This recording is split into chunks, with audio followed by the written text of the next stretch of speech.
just a second.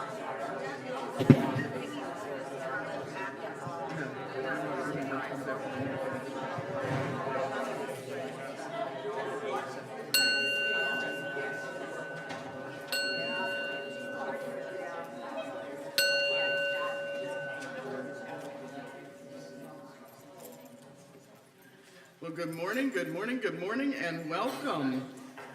We have a lovely announcement this morning. John and Nancy, if you could come on up and do your thing.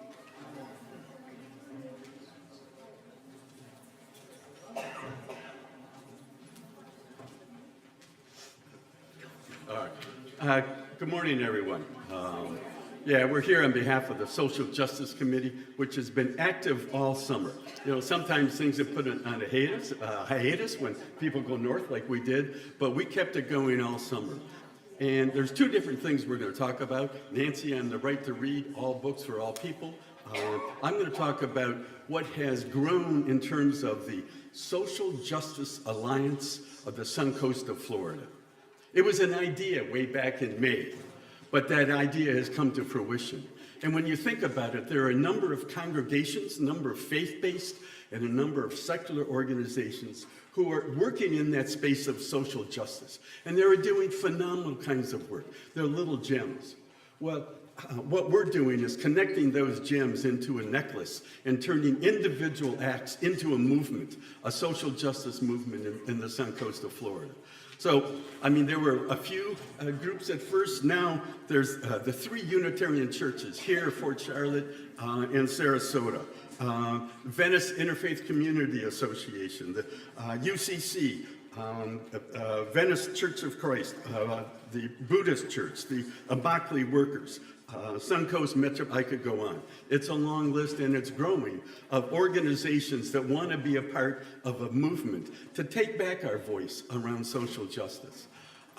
One of the ways we're doing it is we're supporting the work of the other organizations. So in Fort Charlotte, they do a lot of work with the Immokalee workers. Well, a group from here went down to it.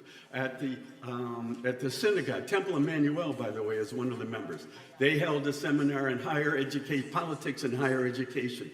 We advertised it and supported it and went to it. The Unitarian Church in Sarasota did a Walk for Justice, which is around Frederick Douglass and Lincoln and their issues. But it was more than just that. It was how can we have discussions across border. Venice Pride is coming up, and we're supporting that. The next thing, Nancy's going to talk about it. But what we decided, besides all these initiatives, we need to have a gathering of like-minded people. So this past Wednesday at the Hotel Venezia, don't say it as good as Hotel Venezia.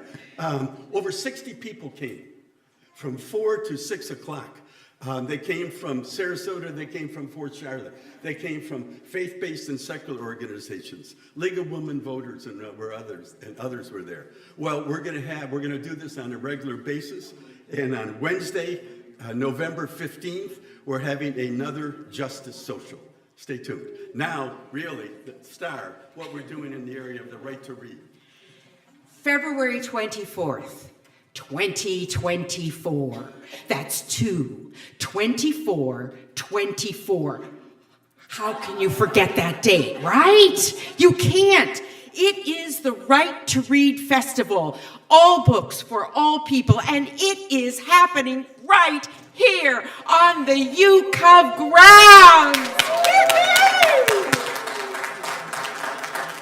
Sponsored by UCOV and the Social Justice Alliance, which John just spoke about, we have a full program of speakers, national speakers, local speakers, book and food vendors, a children's corner with a bouncy house for those of you that are feeling like you really want to make sure you're still fit, and entertainment. We know that all of you sitting out there are going to want to help. So, we're going to give you 3, that's not 1, that's not 2, but 3 opportunities to do just that. How can you help? Number 1, you can donate. You can maybe support a program. You can donate to our operating expenses. You can donate your talent. If you sing, if you dance, if you play an instrument, we need entertainment and we would love to have you. You can ask your friends to donate. All really helpful ways. Second, maybe you have a 10 by 10 tent hanging around your house, or some tables or chairs. We need all of that. You can loan us that equipment, and we will be most grateful. And number 3, for those of you who want to get right in there, you can volunteer. You can be on a committee, or you can just help us for the day. You can do setup, you can do trash pickup, you can be a parking attendant, you can help people who are lost. We need you. And so, today after service, there will be several people, and I'm going to ask them to stand up so you can identify them. There will be Anna, Paula, Linda, and is Trudy here? Yes, Trudy. They will have these handy-dandy sign-up sheets. All you have to do is give them your name, your email, and tell us whether you want to donate, loan, or volunteer. And you will be part of one of the most exciting events to happen at UCOV in years. Thank you.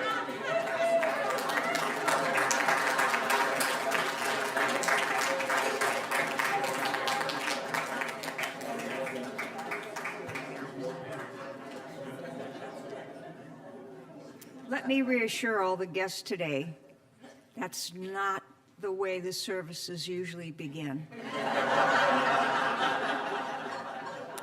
However, Nancy is actually a performer, an actress, so I can't congratulate her enough for really ramping up. So I'm trying to think. My blood pressure's up about here. Woo! Woo! Where to start? What I'm responsible for are an announcement about announcements, and then I will welcome all of you who sit with us today in spirit. The worship committee, led by Reverend Amy and Kathy Avery, met this past week, and we moved forward to a change, which I'm going to tell you about now, and you can expect it to come when we have finished the service. Announcements will be made from down there at the end of that service, and I will be making many of them. If there are other folks who need to make announcements, come up, because we're going to ask you to sit down again so that you can listen to the announcements all in a sequence and hear the dates and the times and the relevance of those. Okay, shifting into low gear. My husband, who's away, when I said that we were going to do this, he said, "That's odd." And I said, "Why?" He said, "Well, it's different." And I said, "Indeed, it's different." So we'll tell you when you need to sit down again and open your ears for further announcements.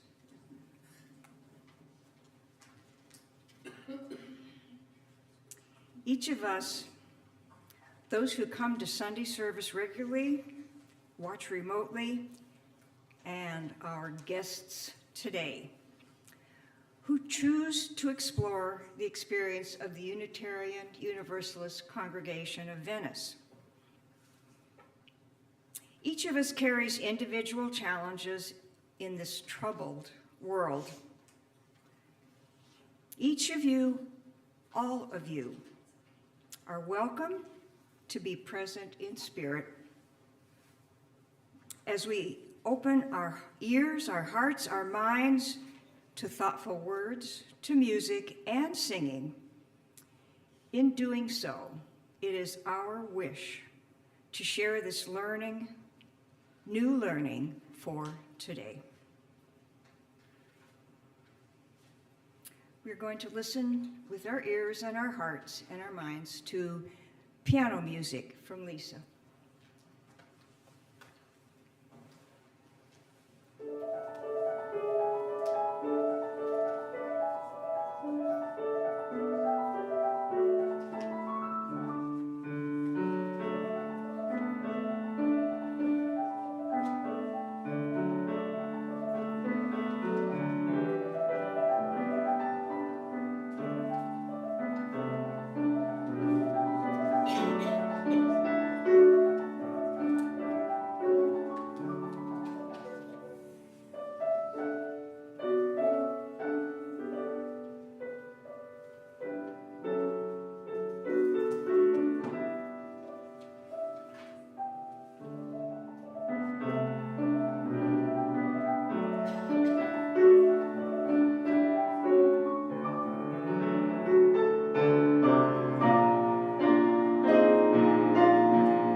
Chalice lighting, and we accompany that each time with words.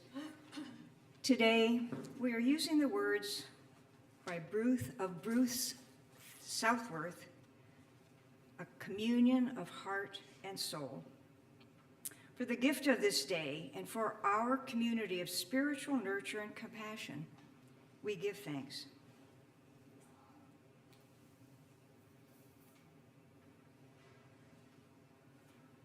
We light this chalice as a symbol of our faith. May our many sparks meet and merge in communion of spirit and soul.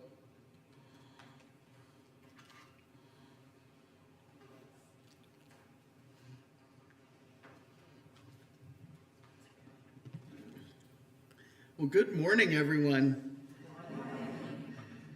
And thank you for bearing with us as we try to figure out how to clean up 15 minutes in the service. We're doing all these celebrations, 15-minute chunks over the next couple months in each service, celebrating our 25 years together. But to make the time for that, we had to figure out what do we need to move around. So don't panic with the announcements at the back end. We just had to move them so that we can make some space in the service. If everybody hates it, they'll end up going back sometime in December.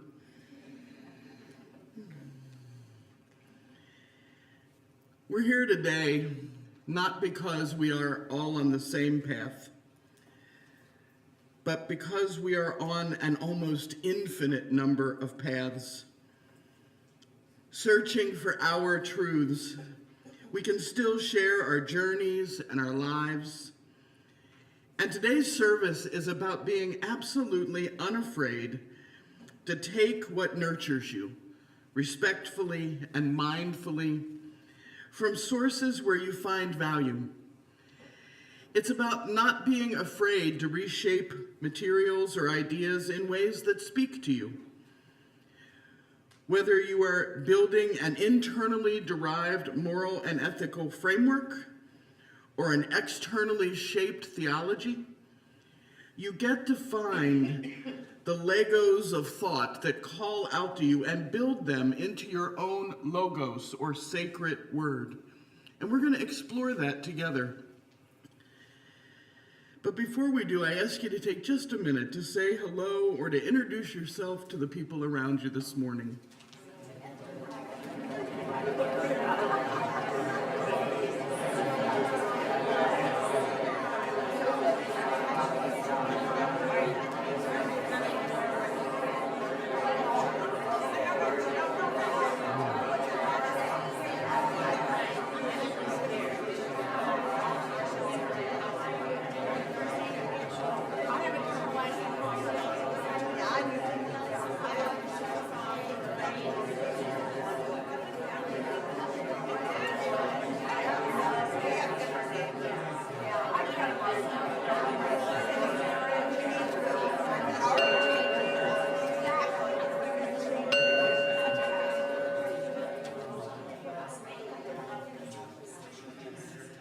We're going to start the day off old school in song here. Please rise in body or spirit as you are willing and able, and join in singing hymn number 205, Amazing Grace. We're going to do verses 1 through 3.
Our children's chapel time is the time when we explain to the smallest among us what it is the adults will be doing later on in the service and what we'll be learning about. And today we're talking about the pieces that make up religion. And more specifically than that, we're talking about the fact that religion, as you all know, cannot and should not be one size fits all. Because for any of you who've ever bought one-size-fits-all garments,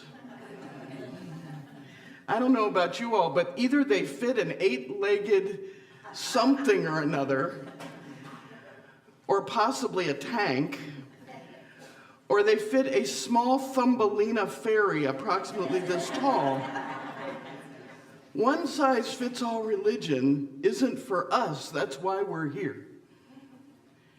We're here because we understand that we get to take all the blocks, all the different ideas that make up religion, and we get to put them together in ways we like. Now, does every set of blocks work well together? No. If you've ever tried to build a house out of Lincoln logs or Legos, and you try to put it together, or Duplos, if you try to stack Duplos and Lincoln logs and Legos and wooden alphabet blocks all in one, what happens? It's going to fall over on your foot. Because there's no way you can make those things work together if you just throw them all in there and make a big mess. But what happens if you build it carefully, one layer at a time, thinking about it, putting it together in ways that it'll support the next layer of your building? Well, yeah, you can make Legos and wood blocks work together. You can add a layer of Duplos. You can even put some Lincoln Logs in there. You just have to think about it. So that's what we're talking about today, is thinking about what it is you believe in, and not just slamming stuff together any which way, but being mindful and making something that when we're done, we're proud of, we understand, and that works for us. So that's what we're going to be talking about today. And I ask you all to help me sing the children of the classroom with the words of the Reeb Children's Benediction.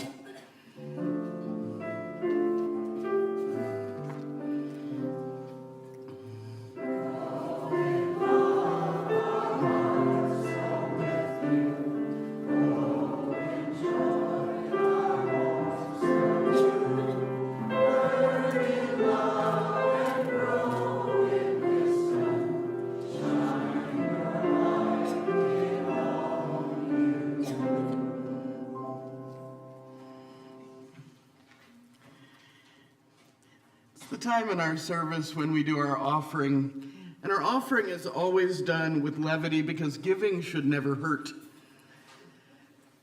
Tiger Woods, and a local UU preacher known for her tendency to be a bit precious and a lot fussy, they got paired off for a charity golf tournament. And the fussy preacher really wanted to win. On the fourth hole, Tiger missed an easy 6-foot putt. And he shouts, "Oh crap, I missed."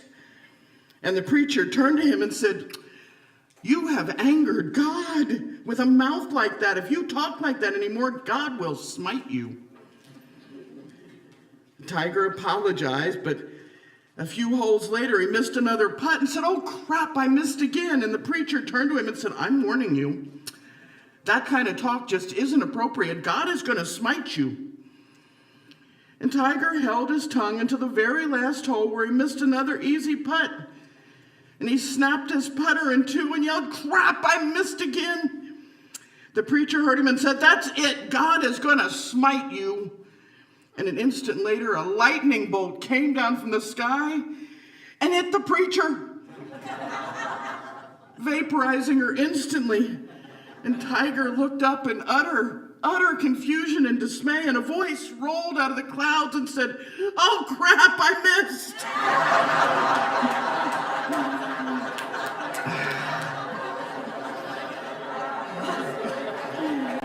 None of y'all better stand near me for a while, just in case.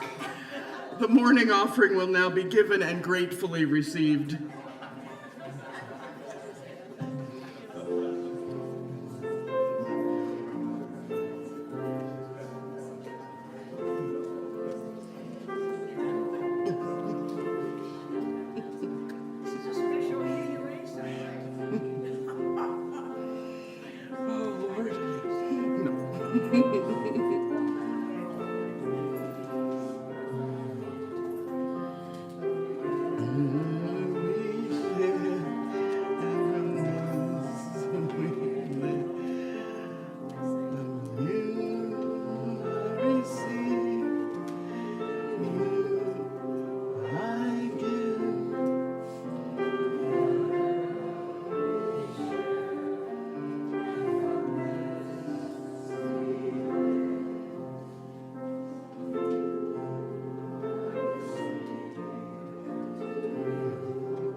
Thank you all so much for everything you do for the life and the work of this community.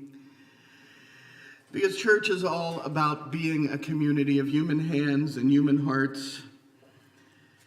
And we come together here to share our laughter and our tears, and we're entering a time of sharing our joys and concerns. You can raise a hand and someone will bring you a microphone. We ask that you share only with permission. Before or during the service, you're always welcome to come up and light a candle on the candle table for a joy or concern. During joys and concerns, I will light them for you.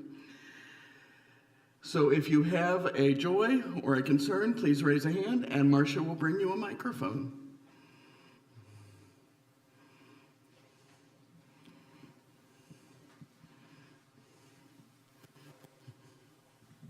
I'm very happy to be back. I spent this summer in Massachusetts.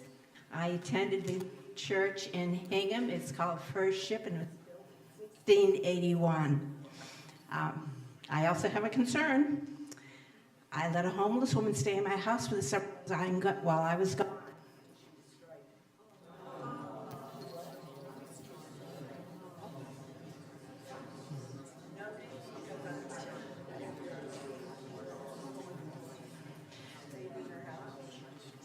I don't really have permission, but I just want to say happy birthday to Linda Underwood. She'll forgive me, I hope. I too am feeling joy at being back from also Massachusetts. I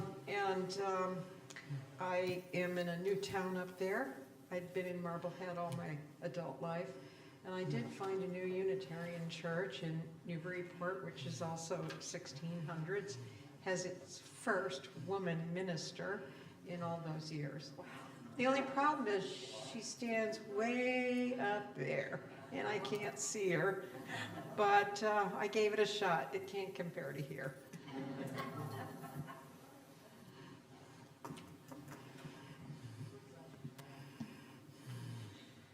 I'm Donna Schaefer. I'm also returned from Maine. I was there for 3 months, and I'm very grateful to be back. It's beautiful here. It was beautiful there, but this is home, and it feels like home. And together, we are the dynamic Donna duo who have just come back from Spain and Portugal and had a wonderful trip together and lots of good memories, and it was really dynamic. Don't you agree?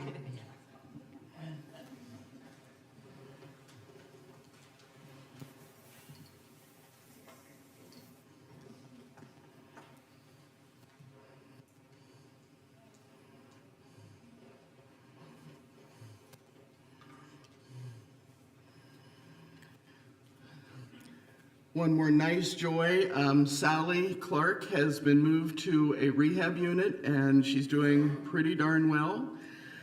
Went and saw her yesterday. She is feeling much better. It's still going to be a long, long, long road, but she is feeling better.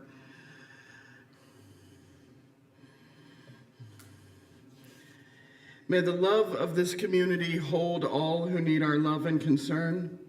May the light of our community shine on the broken places of the world. May we never look away when we're needed. May those who are grieving be comforted. May those who are tired find rest. May the broken places be healed, and may those who are filled with joy and laughter be abundant.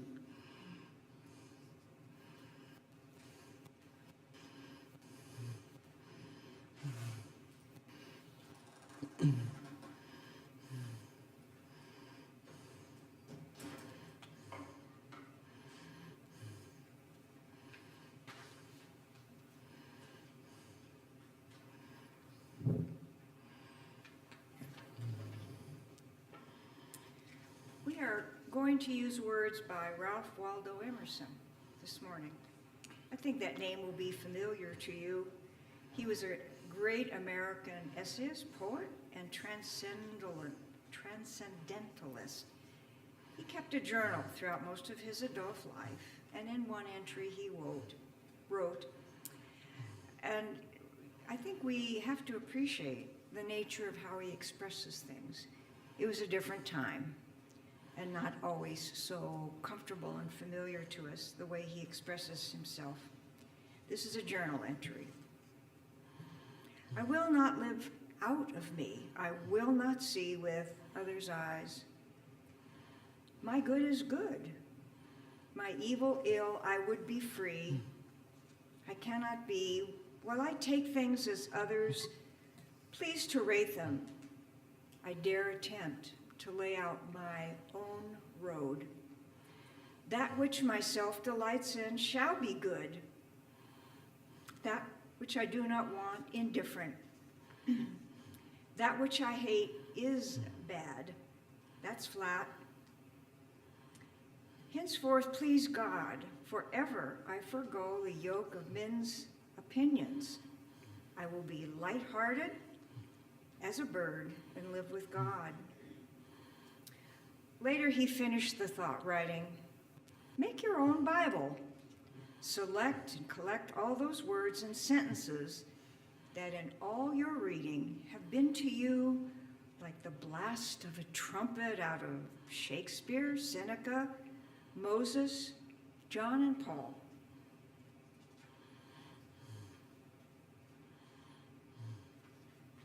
We continue in a meditation manner, and these words that I will read to you are from Reverend Marilyn Sewell.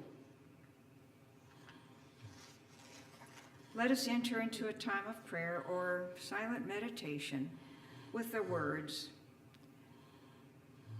I am convinced that what is life-denying, what is repressive and false, will be known as such, and people who are basically good will follow a new way. Let us be some of those who step out and lead the way, who dare to be the light that blesses the world, that all the earth may be fair and all her people one. We'll observe 1 minute of silent meditation, thought, or prayer.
second reading is an excerpt from a poem by California poet Ellen Bass.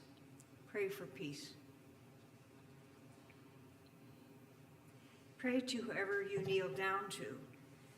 Jesus nailed to his wooden or marble or plastic cross, his suffering face bent to kiss you.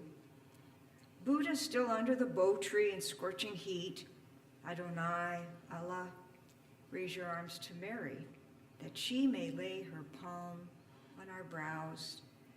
To Shekinah, Queen of heaven and earth, to Inanna, in her striped descent. Hawk or wolf, or the great whale, record keeper of time before, time now, time ahead, pray. Bow down to terriers and shepherds and Siamese cats, fields of artichokes and elegant strawberries. Make the brushing of your hair a prayer, every strand its own voice. Singing in the choir on your head, as you wash your face, the water slipping through your fingers, a prayer. Water. Softest thing on earth, gentleness that wears away rock. If you're hungry, pray. If you're tired, pray to Gandhi and Dorothy Day, Shakespeare, Sappho, Sojourner Truth. Pray to the angels and the ghost of your grandfather. With each breath in, take in the faith of those who have believed when belief seemed foolish, who persevered. With each breath out, cherish. Pull weeds for peace. Turn over in your sleep for peace. Feed the birds for peace, each shiny seed that spills onto the earth, another second of peace. Wash your dishes, call your mother, drink wine, shovel leaves or snow or trash from your sidewalk. Make a path. Fold a photo of a dead child around your Visa card. Gnaw your crust of prayer, scoop your prayer water from the gutter, mumble along like a crazy person, stumbling your prayer through the streets. Let's lift our voices now in singing Spirit of Life. It's number 123 in the Blue Book, I believe. And we are going to sing it through twice.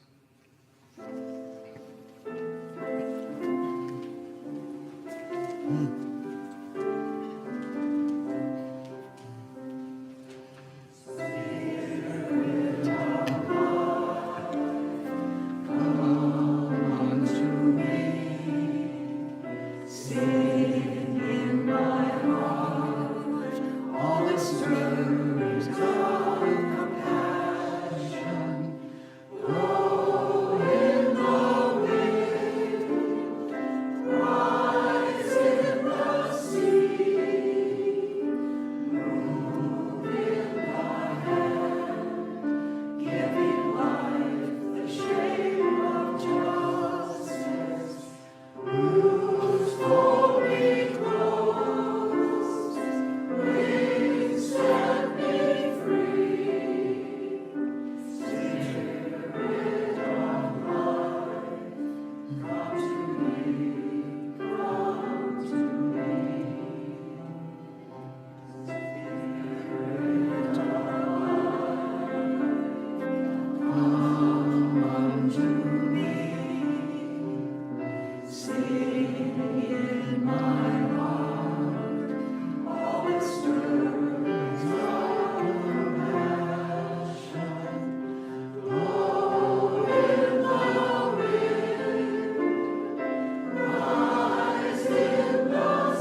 In the beginning was the Word, and the Word was with God, and the Word was God. It was with God in the beginning. These are the words of John in the Christian Bible, and some of you may have heard them before. For Hellenistic or Greek Jews and early Christians, this idea of logos was important. Logos, the word, was an idea that went beyond any kind of writing or speech. For some, it was a co-creator with the divine. It was the web that held all the things together. Logos was sort of a bridge between their idea of what God was and the everyday world of the here and now on the earth. So while if you were an early Jew or an early Christian, you could not touch God or talk easily to God, but this logos you could talk to. It was the action of God on the earth. That idea may not resonate much for a lot of us today, but we have something kindred. Words have power. Words create and shape and lead us through our lives. And words can build us up or they can tear us down. You think about that. Somebody says, "You are stupid." That hurts. "You are ugly. You aren't wanted here." That hurts. On the other hand, "You are beautiful, just as you are. You are beloved. You are welcome. Welcome here." Words have power. And words can go astray easily. They can be misheard, mistranslated, or simply mistaken. Translations change the meaning. There are hundreds of old sitcoms that relied on the idea of somebody listening at a door and hearing the wrong thing at the wrong time and going off in the wrong direction. When I was growing up, my mother was responsible in our little bitty high Anglican church for unlocking the key to the cabinet where the communion things were kept. And this was an old church, so she alone carried the key. Big old skeleton key. And one Sunday, my younger sister and I were being more rotten than usual. And my mom got a little distracted as she hurried us into church. And we were still holding the toys that we had been playing with in the car. And we sat down, and my sister Tracy reached around me and she grabbed Mom's purse to rummage in. For any of you who've ever had small children, you know this pattern. And as the service began, my mother realized that she had forgotten to unlock the cabinet where the communion things were kept. And she looked around for her purse, and she saw it in Tracy's hands. And thinking quickly, she poked me and hissed in my ear, "Tell your sister to put the key in the offering plate." Well, I leaned over and I whispered this to Tracy, and Tracy stopped playing with the purse and her toy, and she eyed me because her big sister could not be trusted. And she said, "Really?" And I said, "Yes." And over here on the other side of Dad, Mom's nodding and pointing. So when the plate was passed, the usher took it from my sister with a strange look. And a few seconds later, the rest of us understood why. Riding amidst the envelopes and the cash was Tracy's toy, a small purple monkey. She had literally and honestly done exactly what she heard, put the monkey in the plate. Words have power. and not just the power to get a 4-year-old in big, big trouble. Words shape our world, and maybe the most important of those are the ones we consider sacred. Now, the living tradition that we share draws from many, many sources. Several of them are based on powerful written words. We draw on wisdom from the world's religions, on words and deeds of prophetic people, on humanist teachings. And when we begin our free and responsible search for truth and meaning, now those words are all there for us to explore. They give us a starting point. But, and there's always a but, isn't there? Our search for truth and meaning is our own. As Unitarian Universalists, you don't get handed some holy text and told, here you go, here's the truth, go home and read it. No minister can tell you what book or lack of book, what person's wisdom is right for you. And only you can decide if the writer of any holy book meant a monkey or a key. You get to decide that. We don't share a creed. We don't share a belief system. You don't even get a fortune cookie that says you are here.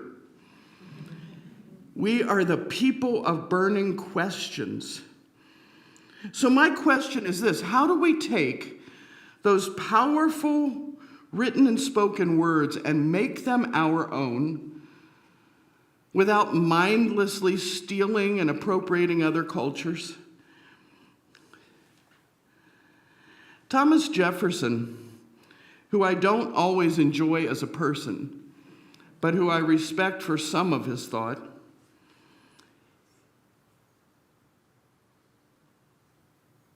Thomas Jefferson and the story of his Bible give us some idea about one way to do this.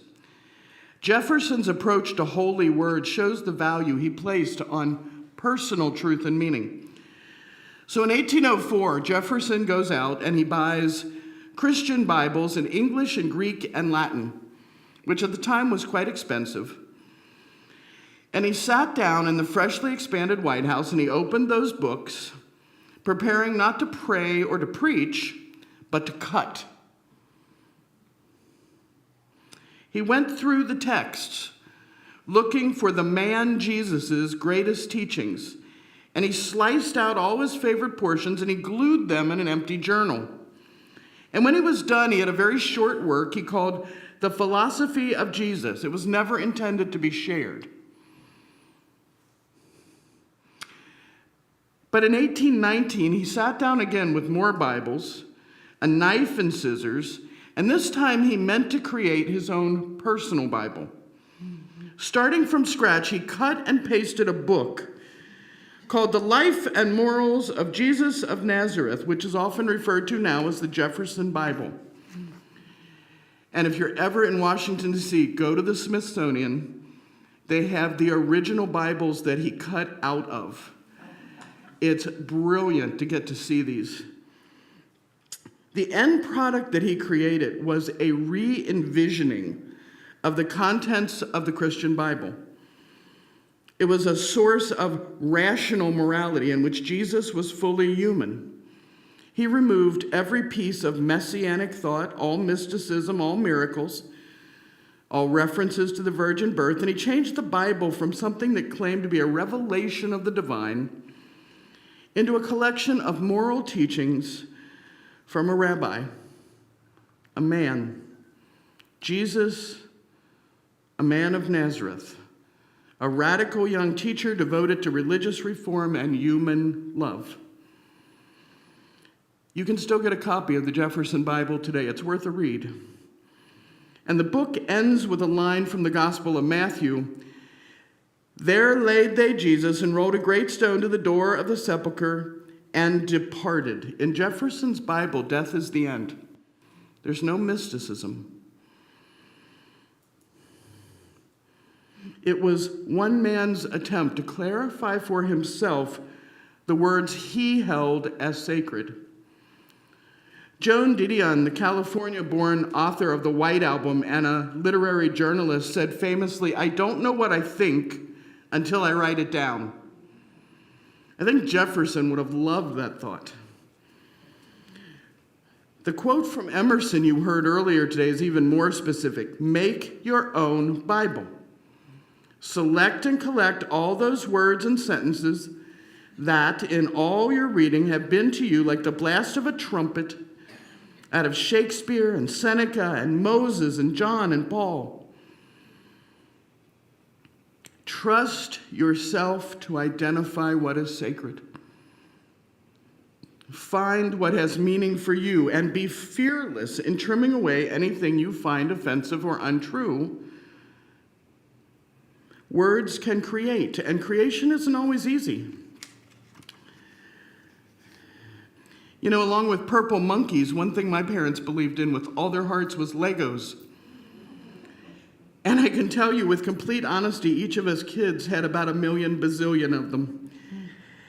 And some of them mated each night and produced more.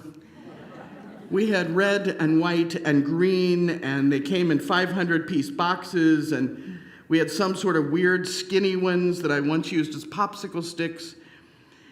And I took them and I would build castles and roads and dinosaurs. I left them laying on the floor and learned the pain of stepping on them at the dark at 3 a.m. But then somebody bought me a Lego kit, and I'm sure some of you have seen these. They're very expensive. They're carefully calculated to build something. Mine was a Lego dollhouse with furniture. Came with instructions and a big picture on the box. Showed you exactly what it was supposed to look like, so when you screwed up beyond all belief, you could go back and start over. And I spent a day building it, a few hours reading the instructions, another 2 days building it correctly. And when I was done, I remember sitting there looking at this thing with absolute dismay. I hated it. All those hours of work, I followed every direction. I built what was someone else's idea, what someone at Lego felt like should be every little girl's dream.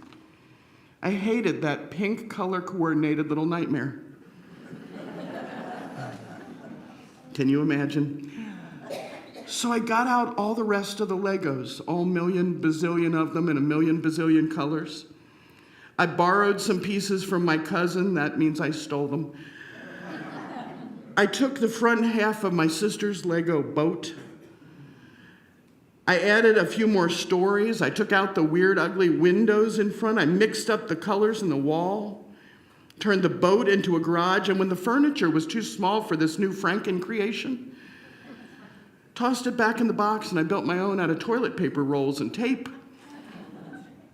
Took me 3 weeks. When it was done, it was beautiful to my 10-year-old little heart. It wasn't a Lego dollhouse kit anymore. It was my house. So what I'm saying to you is you get your own Legos, not made of expensive plastic, but Legos of words, of pictures, of the beginnings of thoughts. Be brave. Choose boldly from the colors and shapes around you. The words that call out to you like trumpet blasts, no matter the source. Learn about the sources. Be respectful of the cultures. Find out what works for you, what calls to your soul. From time to time, even feel a bit of pain as you step on a big idea. Words so sharp they make you wince and reconsider. Tear it down as needed. Begin again. Logos or Legos, sacred words, building blocks. The joy and the truth and the journey is making them yours. Happy building. Amen.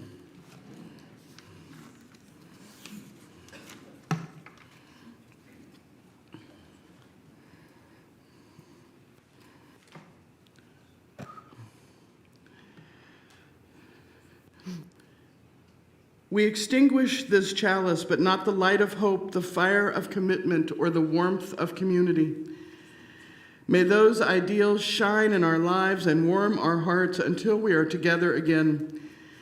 Please rise in body or spirit as you are willing and join in singing number 131, Love Will Guide Us, verses 1 through 3.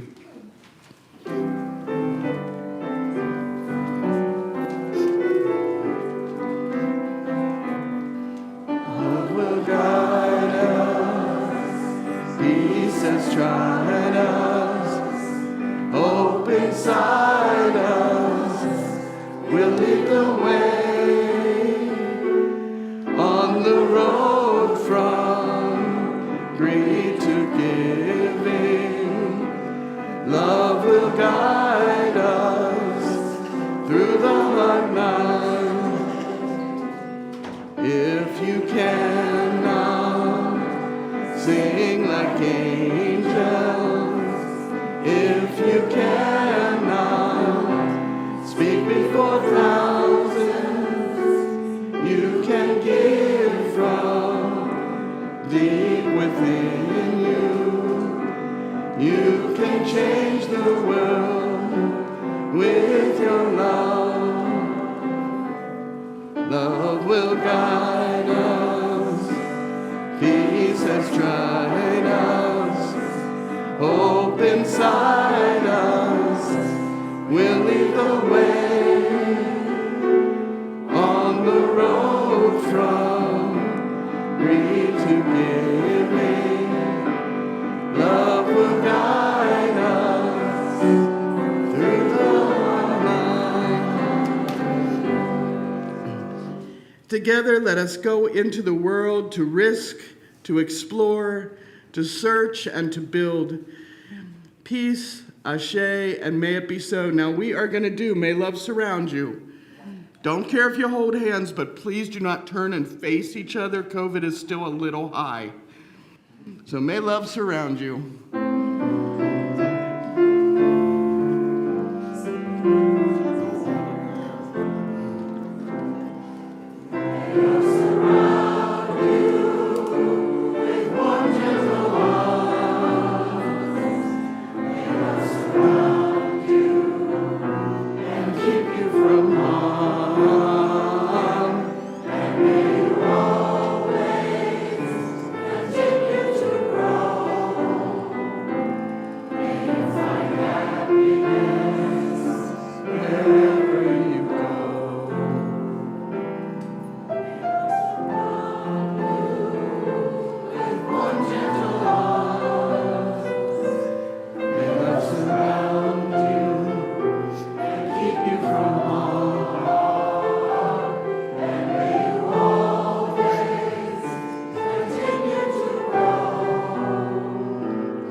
And if you'll sit down and give us just a minute, we just have a couple of announcements, and then we will set you free on the world.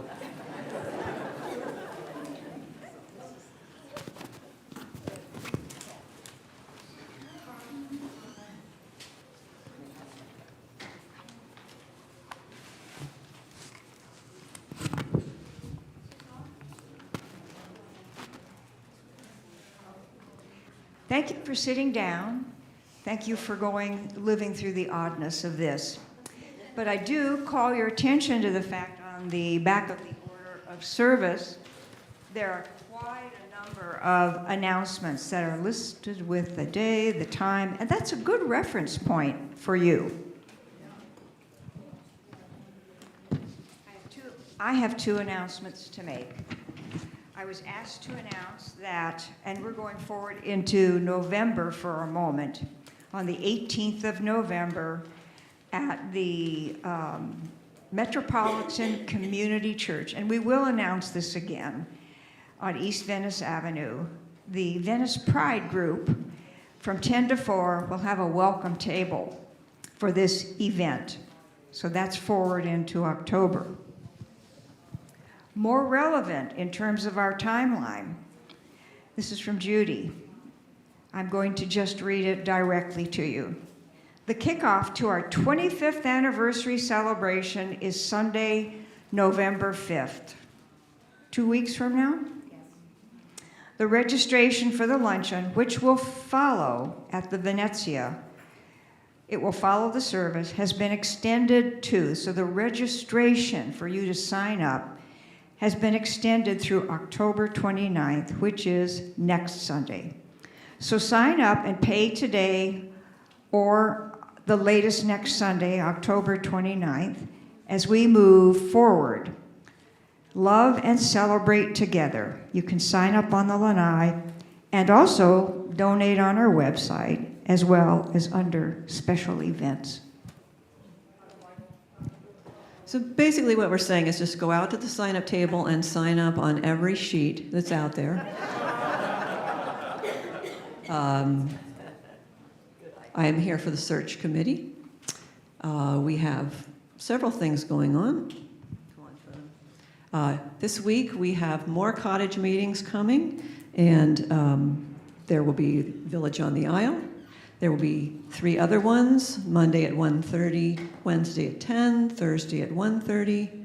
If you've already signed up, you're set. If you haven't signed up, it's out there. And speak to Steve, who will be on the lanai. Now, the soonest event is our Beyond Categorical Thinking workshop. It's next Friday. Many of you have already signed up to be here. Thank you. Pizza will be served. You can bring your own beverage if you don't want one of the usual sort of tea, water, and lemonade. By later today, you will have all received an email with a link. 2 links, actually, very important. Whether you are coming to the workshop or not, we please ask you to fill out the short survey. This helps our moderator to know the mind of our congregation as she prepares. And you may also find the Zoom link there. So if you would like to come remotely, all of you folks who are watching at home. They gave us a 7-minute video explaining how to fill out the survey. I've condensed it for you. You'll be happy to know. The form you're going to fill out, the survey, encourages you to consider all the possible concerns and the possible benefits of calling a minister of very many different demographic categories. And you're going to consider those for yourself, for the congregation, and how that person would fare in our wider community here in the Venice area. So those categories could include ethnic, racial, gender, sexual orientation, ability, and class, just to name a few. The key points to remember about the survey: all members, please fill it out. All questions are optional, but do your best. I promise this is a very short survey compared to all the other surveys we've asked you to fill out recently.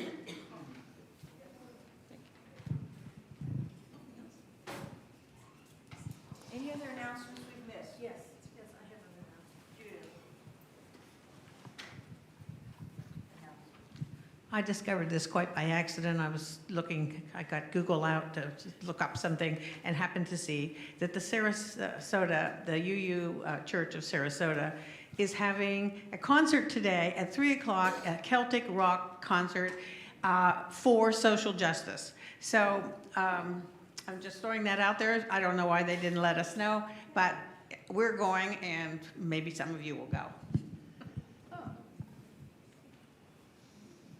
Thank you for sitting down again. I see Jean Barlow in the back there, who's going to let you know that something yummy awaits you. Thank you so much. For those of you who don't know me, I'm Jean Barlow, and I've been here since the end of April. This is my new home, and I'm so excited. You've probably seen me at the refreshment table from time to time. I'll also be singing with the choir. But I'm also on the board of Venice Musicale. So if you know Venice Musicale, the concerts, the fact that we give so much to scholarships, I also am doing a cruise. So we're arranging a cruise for March 2nd through 9th, 2024. And some of you are already going. Very excited about that. But because I hadn't had a chance to mention it in this kind of forum, I know a lot of you may not know about it. So if it's interesting to you, there's a little flyer here that will tell you about it, and there's a little table out front to sign up. Thank you. Okay, class is out.